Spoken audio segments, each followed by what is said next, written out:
네, 지난번에 우리 수업 중에 이 초기 교부 시대를 좀 얘기를 하다가 마감을 못해서 이제 우리가 이 초기 교부 시대를 마감을 하고자 합니다. 먼저 이 초기 교부 시대, 그러니까 처음 한 사도들 돌아가시고 한 100년, 200년 정도를 볼 때에, 한 300년까지를 볼 때에 이런 초기 교부들이 남긴 문서들을 통해서 어떤 상황이었는지, 교회들이 어떻게 성장하고 변화가 되고 있는지 알 수 있었다 얘기했고, 기독교의 팽창이 굉장히 빠른 시간 안에 전 로마 제국뿐만 아니라 페르시아 지역까지 많이, 그리고 물론 북아프리카는 그 당시 로마 제국 아니니까 이렇게 주요 도시에 다 큰 교회들이 그래도 많이 잔재돼 있었다 이렇게 얘기했죠. 그 다음에 교회와 국가와의 관계에 있어서 특히 이 시기는 핍박의 시기가라고 볼 수 있는데, 또 그것도 핍박이 항상 있었던 게 아니고 또 지역마다 좀 그 정도가 틀리고 했는데,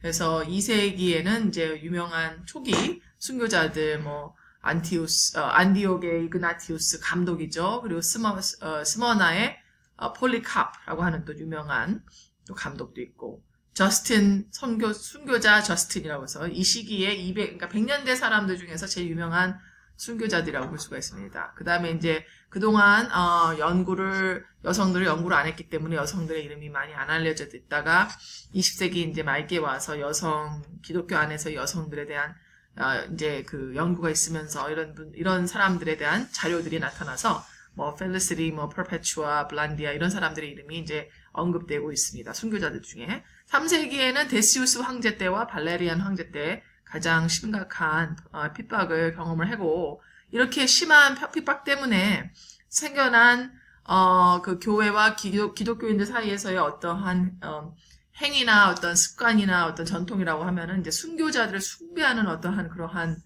전통, 그 다음에 이제 그러면서 그들이 나중에는 성자시화되는, 그리고 이제 또 그들이 남겨놓은 물건들을 유물시하는 이제 이런 전통도 나오기 시작한다. 그래서 이제 앞으로 중세 이후, 이제 이 시기 이후로는 이런 것들이 만연하게 이제 그 전통화된다라고 말씀드릴 수 있습니다. 그 다음에 이제 워낙 많은 이제 그러한 심각한 핍박의 시대들을 거치면서 핍박을 피하려고 변질했던, 그러니까 말하자면 우상 숭배를 해서 목숨을 건졌던 사람들이 다시 교회로 들어오고 싶어 할 때에 이들을 받아줄 것이냐 말 것이냐 하고 해서 교회가 많이 분열이 됐습니다.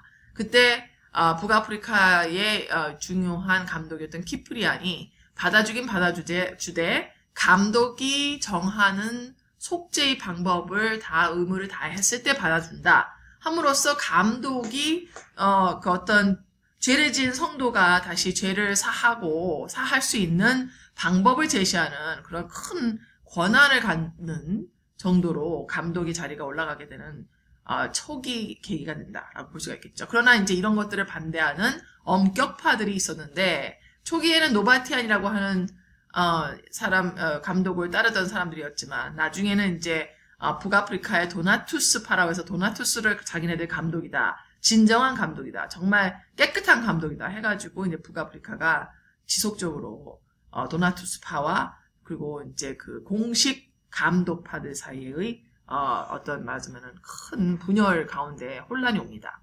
자, 그렇지만 이 시기는 이제 키프리안이 이런 식으로 이제 처음 시작을 했다가 어느 정도의 분열적인 양상은 보였지만, 아직도 심각한 핍박의 시대였기 때문에 그렇게 큰 분열은 아직은 경험을 못하지만, 우선은 이러한 핍박이 있다가 다시 핍박이 잠잠해졌을 때 이런 방법을 얘기를 했다가 또다시 더 큰 핍박이 왔죠. 그게 디오클리탄 황제 때 말살 정책까지 갔던 그런 핍박이었던 걸 볼 수 있습니다. 이 초기 교부 시대 때의 어떻게 보면은 신체적 외부적인 큰 도전과 위협은 핍박이라고 볼 수 있겠지만, 그러나 내면적 영적 문제로 볼 때에는 영지주의가 더 큰 위협을 또 제시했다 해서 영지주의에 대해서 초기 교부 시대를 얘기할 때 많이 연구를 합니다. 영지주의라는 것은 그 당시 이제 굉장히 파퓰러하고 굉장히 인기가 있었던 그런 종교적인 운동이라고 볼 수 있는데, 그것이 뭐 또 다 똑같은 영지주의들이라고 해서 다 똑같은 게 아니라 약간 뭐라 하자면은 공통점은 상당히 이원론적이었다. 그러니까 영적인 것은 선하고 육적인 것은 악하다. 이렇게 굉장히 이분법적으로 얘기를 했기 때문에 이런 가르침을 가지고 있지만 기독교적인 언어와 기독교적인 어떤 예배식과 뭔가 기독교적인 또 경전에서의 어떤 그런 언어들을 많이 카피해서 많이 이제 새로 기독교화되는 개종하는 사람들한테 굉장히 혼란을 가져왔다는 거죠. 굉장히 기독교인 줄 알고 들어갔는데 나중에 아는 사람 볼 때는 이 사람들은 기독교가 아니고 말하자면은 이단적인 새로운 종교들인 거죠. 그래서 이제 그 영지주의 중에서도 뭐 큰 그룹들이 많이 있지만 한참 영지주의가 발전하고 뭐 이렇게 흥황할 때 제일 컸던 그룹이 발렌티누스가 이끌었던 발렌티누스 영지주의파라고 볼 수 있고요. 그 외에 뭐 큰 것들이 많았지만 그리고 이제 나중에 가서는 이제 어거스티나 이런 때는 또 마니교 뭐 이렇게 해가지고 굉장히 또 페르시아 바빌로니아 이쪽 영향을 받은 그런 종류의 영지주의 또 그룹들도 굉장히 컸다. 이 정도로 아시면 될 것 같습니다. 그 외에도 영지주의라고 보기는 어렵지만 마르시온이라고 하는 기독교 안에서의 그 감독이었던 사람이 자기 마르시온 주의를 만들었는데요. 그러니까 유대인들에 관련된 건 다 악하다. 이렇게 해가지고는 구약은 악하다. 그리고 그러므로 구약은 다 악한 신, 뭐 이런 식으로 가르쳐서 악하다고 하고 이제 신약에 이게 아직 없는 상황에서 신약이 아직 없는 상황에서 뭐 누가 보고 몇 가지 서신만이 진짜 경전이다. 그래서 자기 나름대로 마르시온이 자기 나름대로의 경전을 만들기 하고 보급하기 시작한 거죠. 그 바람에 이제 정식 기독교 교회 안에서 우리가 제대로 된 기독교 경전이 필요하다라는 그 위협과 어떻게 보면은 동기를 얻게 된다라고 볼 수 있습니다. 또 이제 공식 기독교 교회에서 좀 많이 문제를 삼았던 그룹이 몬타니즘이라 해서 몬타누스라고 하는 사람이 이끌었던 교파의 그룹인데 여기는 어떻게 보면은 2세기 오순절 그룹 같은 느낌도 좀 들 수 있어요. 그래서 이제 여기는 굉장히 강조했던 게 하나님의 영이 주시는 직접적인 계시입니다. 그래서 이제 계시를 받으면 예언들을 많이 하는 거죠. 그러니까 예언자들이 많았어요. 이 몬타니즘 그룹 안에는. 그래서 몬타누스도 그렇고 몬타누스가 이제 자기가 이제 선택한 그러한 여성 또 예언자들이 있어가지고 이제 이들이 직접 하나님의 계시를 받고 자기네들이 예언을 한다라고 이렇게 얘기를 하는데 문제는 이제 예언이라는 것이 아시다시피 이제 많은 경우에 공식 교회에서 보기에 이 이단적이다. 문제가 많다. 해가지고는 몬타누스 파를 또 이단으로 몰아서 몬타누스 파가 이제 또 큰 어떻게 보면 무리를 일으키는 그룹으로 역사에 남는 그런 계기가 되기도 했습니다. 그러나 또 후기의 역사가들이 볼 때 특히 무슨 웨슬리 이런 사람들이 볼 때는 몬타누스 파는 이단이라기보다는 성령 운동파인데 좀 그 당시 교회가 받아들일 수 없는 정도까지 나갔던 성령 운동파다. 아니면은 뭐 지금 우리가 얘기하는 오순절 중에서도 굉장히 은사 위주 있지 않습니까? 예언 은사를 굉장히 강조했다든지 이렇게도 해석해서 몬타니즘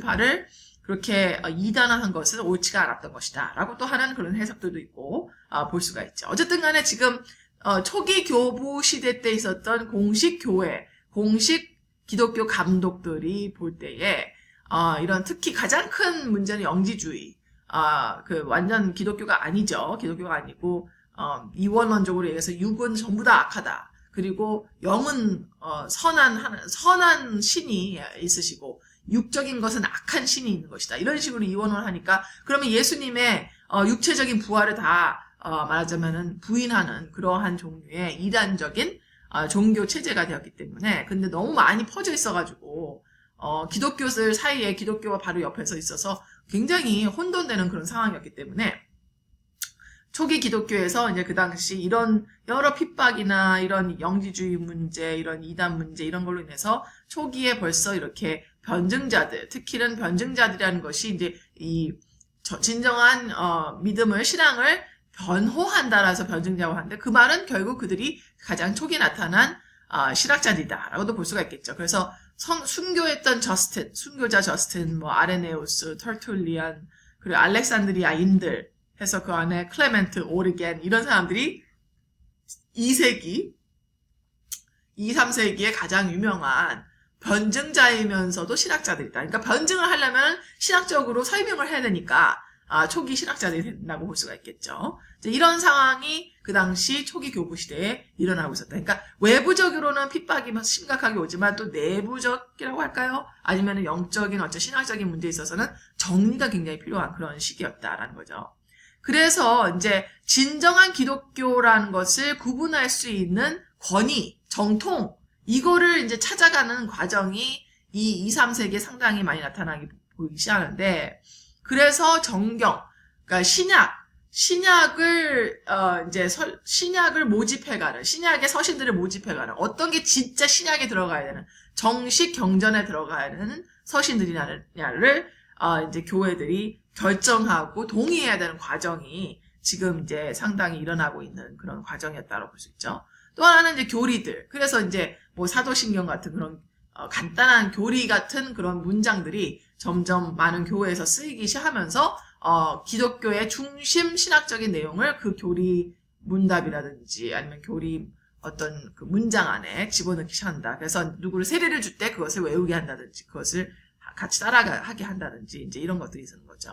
그리고 이제 진정한 감독, 정식 감독, 가짜 영지주의 감독이나 정식 교회나 대부분의 교회가 인정하지 않는 감독을 따르는 교회가 아니라 진짜 감독. 그 말은 사도로부터 계승을 받은 감독이냐 아니냐.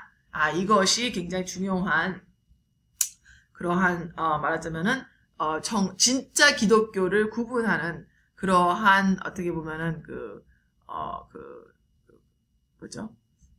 펜스 같은 울타리 같은 영역으로 이제 들어가기 시작한다라고 볼 수가 있을 것 같습니다. 그 말은 한편으로는 정리를 하고 있지만 또 한편으로는 옛날같이 막 프리하게 하지는 못하고 점점 뭔가 표준화해 가고 있다라고 이해를 하실 수 있을 것 같습니다.